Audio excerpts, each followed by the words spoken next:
Hello there, dear viewers. Welcome to TP News. I'm Bethlehem Taye. Ethiopian Airlines, member of the Star Alliance, has begun flight to Nugu, Nigeria as August 24, 2013. The flight is believed to boost trade and people-to-people ties of the peoples of Ethiopia and Nigeria. Abata Hailu has more.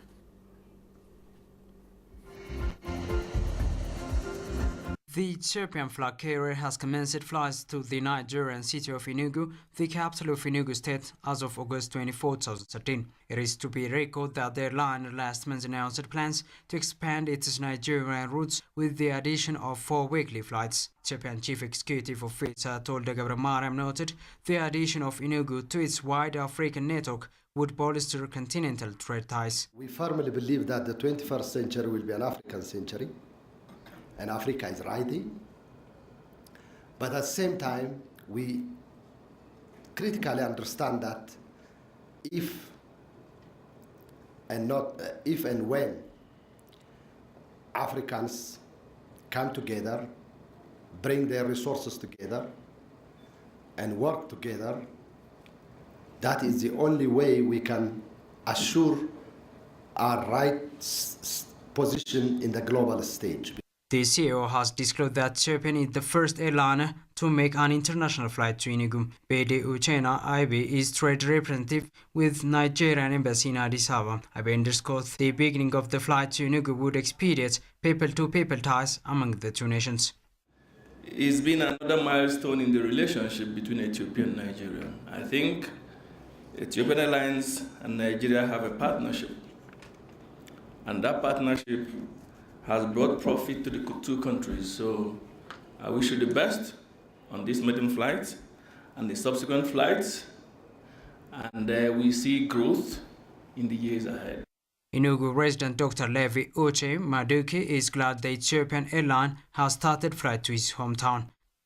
The maiden flight to Enugu is just excitement on its own, and actually we are very happy for this development and this occasion.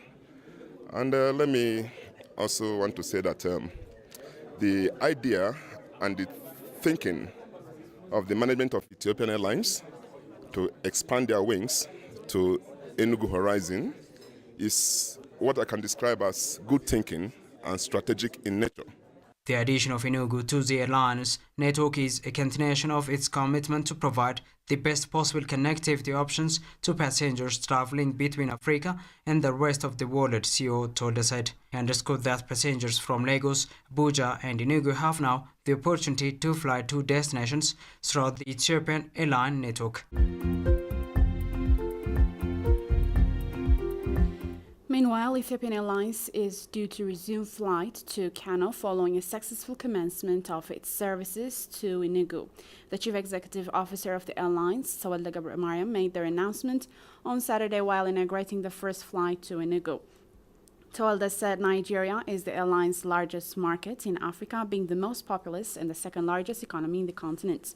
The news agency of Nigeria recalled that the airline suspended Kano route about 10 years ago due to bad weather, among other challenges. Ethiopian Airlines is the largest carrier in Africa in terms of passenger and cargo networking, currently operating more than 75 international destinations across 5 continents.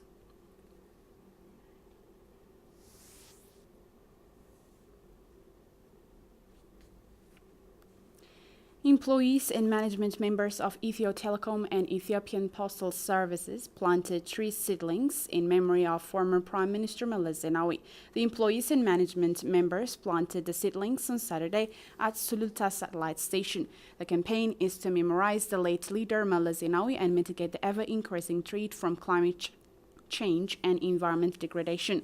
The event was an opportune moment for the employees to renew their commitment to realize the country's grand economic plan set in the ICT sector. They have vowed to follow the footsteps of the late Prime Minister to create green economy, which he promoted in various global arenas.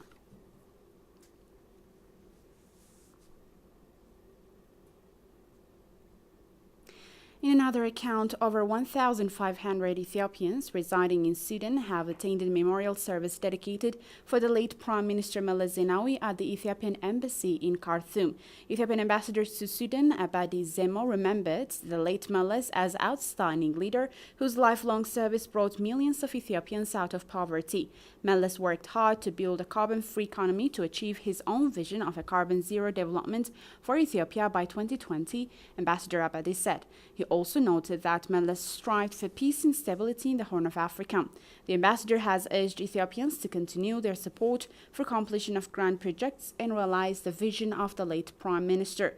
Participants of the event agreed that the late Prime Minister Meles was a visionary and pragmatic leader who taught others all his life that poverty is Ethiopia's main problem and vowed to maintain his cause.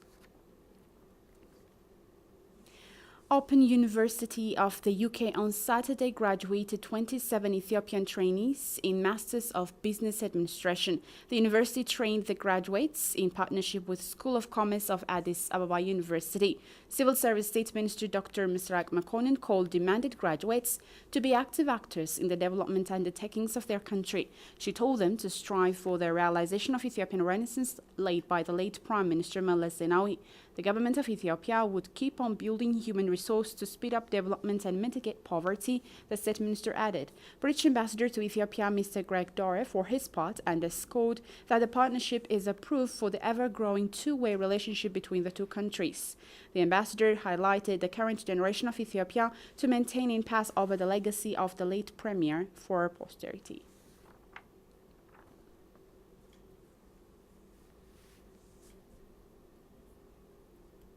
Federal HIV/AIDS Prevention and Control Office said Ethiopia has significantly reduced new HIV infections over the last 10 years. Meanwhile, Minister of Health notes the 35,000 health extension workers deployed throughout the country have been playing a critical role in decreasing the spread of the virus. Lalu Itala has the story. And Ethiopia among African countries, which are able to reduce new HIV infections by more than 50%.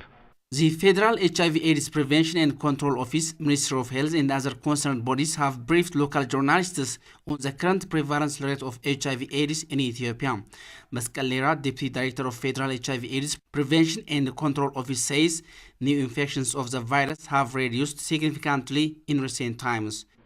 New HIV infections have declined from 130,000 per year in 2001 to 23,000 in 2011, which is an incidence rate of decline from 0.29% to 0.03%, 90% decline. He attributes the achievements registered for collaborative works of pertinent institutions. He recommends social mobilization as critical to tackle the virus and create HIV-free generation in the near future. Continuing the social mobilization using the development army to the general population, and continue also on HIV mainstream across sectors. Dr. Friot Nigatu, HIV Prevention and Control Program Team Leader from Ministry of Health, for her part, notes the pivotal role of health extension workers in reducing the spread of virus. At the ground level in the community, and also we are using the health development army structure to mobilize the community in order to create a better awareness in the community about HIV/AIDS prevention. She has also mentioned the gaps to be filled. Most women not going to facility, and the number of women getting tested or getting treatment being low, that might be related with socio-economical vulnerability, and we are working together. As you know, HIV is not a single sector response, it is a multi-sectorial response. The federal government has constructed 3,000 VCT, 897 ART centers and 2,044 PMTCT facilities that are being used to prevent transmission of the virus from mother to children across the country. Representatives of Addis Ababa HIV/AIDS Prevention and Control Office, Dr. Taddese, stated that the city reduced the spread of HIV/AIDS from 9.2 to 5.2% in the concluded year. According to Dr. Taddese, 53,000 residents of the metropolis have undergone HIV treatment services free of charge. Currently, around 23,000 people are being infected annually with HIV/AIDS in Ethiopia. The participants called on the public, media, health professionals, and other stakeholders to discharge their responsibilities in mainstreaming HIV/AIDS with a view to stop the spread of the virus.